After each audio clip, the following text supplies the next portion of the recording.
I've been given an award by the Sufi movement in Egypt, as being, every year they choose Man of the Year, so they gave me an award and it was a big event because for an Islamic movement like that to give an award to a Copt was quite a move, and they were actually attacked a lot by that fact. So the Sufis represent what I would call the highest elements of Islam. They are the guys who really believe in doing good in the religious myths in worshiping God and not going into a political Islam. So they had been very good partisans, not just for the Copts, but for all the liberal movement, But unfortunately, they and the liberals, one thing people didn't notice that in the first election, which we thought everybody will go to vote, the attendance was still not more than 45%. So out of the 50 million, only 20 went. That's already, and definitely the ones who didn't go are the nice liberals, high-enders who decided. There was even another one during the election of the presidential election. As you know, that the votes were very close, and even though even that the candidate coming from the liberal side was not the candidate we wanted, but still, many of these liberals just went to the North Coast because it was a long weekend and didn't go to vote, So unfortunately, the Sufis and the liberals aren't like that, are the ones who relax, and the other guys are like they're in the army. Go to vote, they all go. But ours, you need to move everybody. Well, I'm not into politics. And like everybody tells you, I'm not into politics. I tell them it's not about politics. It's about your future, your job, your health care, your social insurance. But as the lady in the session this morning, I forgot her name. Nancy. As Nancy said in the morning, and this is really a crucial point, is nobody's gone to explain to the individual simple people what's the connection between their future, their jobs, their social insurance, their health care, and the Constitution. So nobody's tried to link even the politics, the party, the politics, to link to the simple people why it's important. Like when you go to the US here in a school, and the first thing they teach you is what's the most solemn national duty? Is to vote. Nobody's ever told the Egyptians that, So because under 30 years, 40 years of a dictatorship, the elections were all framed anyhow, so people got used to not even go. Let me cut to a commercial. The value of what we're doing here today, what you heard in the panel, our guest and hearing Mr. Sawiris talk is critical in Washington, because what the question reflects is a real lack of understanding about traditional Egypt and new forces in Egypt. And so, again, the Middle East Institute is trying to do this, and it's another way of saying thank you to those who are supporting this institution. We need more of it so our policymakers will get a more textured understanding of what's happening in the country. We had two questions here in this second table, and why don't we do them both at the same time?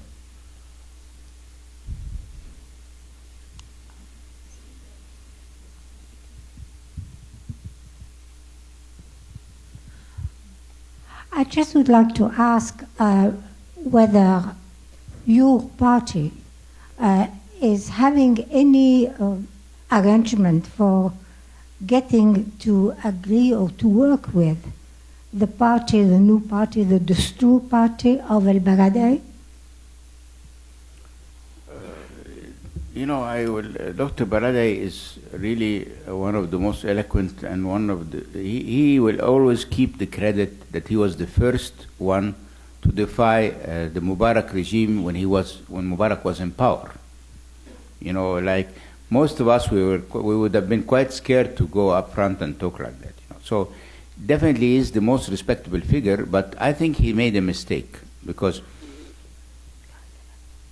I had talked to him actually before he made this party, and I told him, look, what we don't need in Egypt today is not one more secular party. We have parties now more than the football league, So it's not really the issue that we want more parties. What we want is a figure, someone that will go out and unite all these civil parties, because they have no different programs. They're all the same, And therefore, don't reduce yourself to the fact that you have a party, but go to the effect of forming an alliance with everybody, because that's what we need.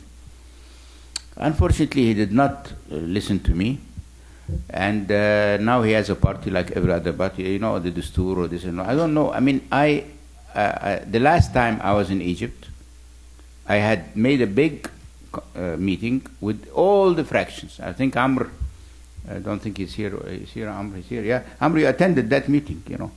And frankly speaking, it was an awesome meeting. I actually left that meeting thinking that it's done. We will all unite. Everybody was there. Representative Dr. Baradei, the Nasserists, the Socialists, Dr. Abu Gharis, the Social Democratic Party, the Dastur representative, everybody was there. And we agreed we'll form 3 committees, one for the Constitution, one how to get together for the election, how to cause it. Everything was done. And I've never had my hopes so high. Left, really couldn't even sleep that night from excitement. I left after this meeting directly and every day I followed the news, every single one went his way, and still the egos and the personalities and this and the fraction, and we were distracted. So, I mean, actually I am now, and I'm a fighter all my life. I've never given up, you know. I am first time in my life where I feel like, okay, we've been dumped by the United States, because they made a deal. We've been dumped with the army today, which we used to look at as our last resort, is also pacified. The liberals are completely not united. So what the hell am I doing there, putting my family and my brother's interests in the country and my dad, who's 83 years, under this big worrisome pressure? How do you, with great respect for the defense attaché, how do you explain the passivity of the military? I think, no, it was, with all respect, the removal of the 2 generals came as a big surprise to everybody. Even for our military attaché, I would think so, you know. It was not something we could have seen coming so fast, you know. I mean, so that, whether we agreed with how they managed the post-revolution era, we definitely don't agree, but still, I mean, people look to the army as like a last support, and I think with their removal, the sudden removal, we don't know exactly now how things are, you know. Maybe it's good, you know, because maybe the new leadership is young, and maybe we should really concentrate on building our country and building our defenses, because as you know, this situation in Sinai is quite disturbing, you know. And it will need closer working with Israel to start understanding that Egypt does not there's no war coming out of Egypt, you know, in the short term. So we need to cooperate on this insurgency that is happening there, because it could lead, take a situation, these guys in Sinai managed to get the Libyan rockets and start throwing really serious rockets on the Israelis, and Israelis die. So would the Israelis then go and attack Sinai? So they're attacking Sinai, they're attacking Egyptian soil. So we have a war. So it's a very dangerous situation, cannot be taken lightly, you know.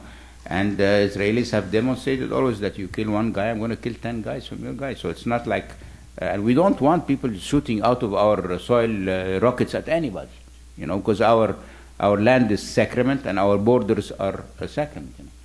And even this joke with these tunnels, you know, I mean, this tunnel, some people usually say, why, don't close the tunnels, leave the tunnels. Then you can also say, let's kill the borders, you know, kill our sovereignty, because these tunnels are an attack on our national sovereignty. Thank you so much, Mr. Sawiris, for your talk. I'm really interested in your perspective on the relationship between businessmen and politics or the state.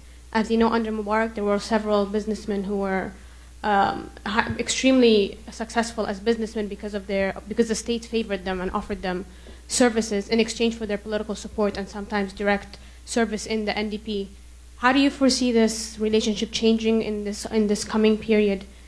Is it going to change, or is it going to be the same? Is it going to be the same, like Muslim Brotherhood favoring other businessmen? First of all, I think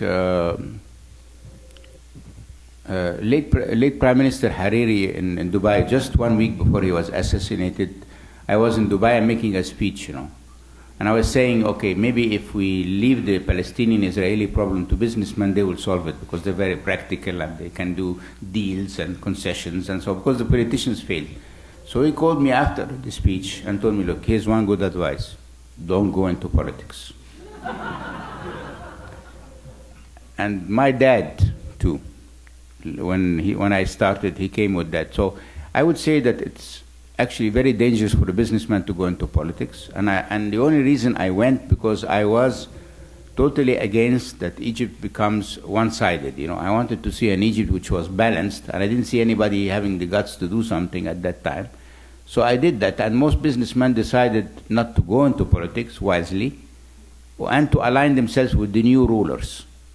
I don't know about if that's wisely or not, but that's what they did, because they were the same people who were close to the Mubaraks, and they built their businesses based on their relation, and they need these relations. I would pride my family as being an industrial family, a family that has built its wealth and created jobs based on professionalism more than anything else. And I think we want to stay like that. I think I've violated the rules of my family. I am very upset by the fact that members of my family having to pay a price now for my positions.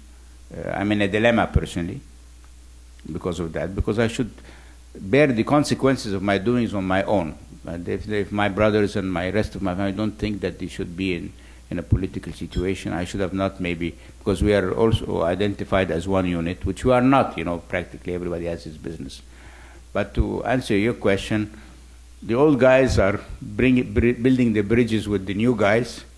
I'm just business as usual. I'm not going to do that, because I feel that the message, and I repeat that to the Muslims, you need to understand that you need partners. If you want to do it on your own, you will stay on your own. And personally, I don't think you can do it on your own. As I invite Ambassador Chamberlain to come up to close the program, I know I speak for everybody, Naguib, in saying thank you very much for everything, your service, your philanthropy, and your dedication. Thank you so much.